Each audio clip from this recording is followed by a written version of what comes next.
So people are going to ask me, because before we dive deeper into your other things, what do you eat on a typical day and what is your workout regimen? Because if I don't ask, I'm going to get hammered with questions afterwards. So please, if you would indulge those two questions, I'll be forever thankful. So I eat by the properties of food, not necessarily what the food is. Mm, I start my day with high polyphenol, high antioxidants foods like berries and dark greens, because those protect cells. Well, if you're starting your day, don't you want to start with some cellular protection, right?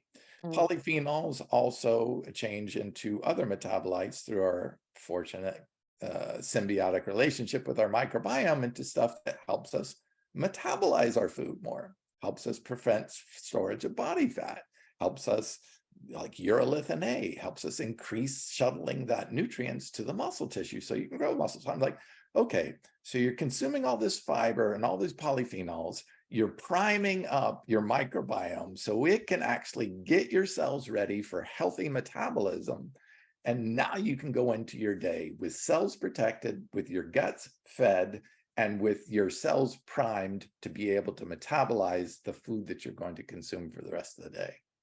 To me, that's the perfect way to start the day. So berries, blackberries, strawberries, blueberries, any berry you can think of, just throw it in there. Lots of colors. The more colors, the better. The different colors are different polyphenols, or so that's a great way. Start out with a cup of green tea or chai tea, get those high antioxidants and again, more polyphenols. mhm. And you get that cellular protective. So that's my first meal. And then the second meal, I will focus on the denser nutrition, because then I go to do a workout. And of course, I put more macronutrient demand on my body. And Mm. then that's when I'll do a big thing of hummus or beans and grains and the seed category, basically.